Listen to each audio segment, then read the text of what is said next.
ஒரு ஹோட்டலில் பாத்திரம் கழுவும் பையன் இருந்தான்.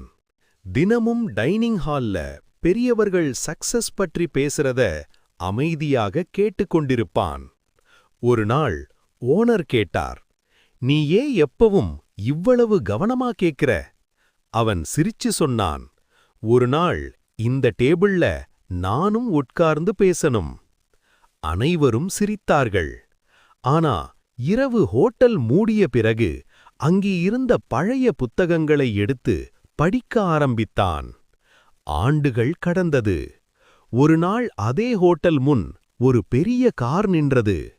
அதிலிருந்து சூட் போட்ட ஒருவர் இறங்கினார். ஓனர் அதிர்ச்சியில் நின்றார். அது அந்த சேம் பாத்திரம் கழுவிய பையன். கனவு சின்னதாயிருந்தாலும் அதுக்காக போராடுற மனசு பெரியதாயிருந்தா வாழ்க்கை மாறும்.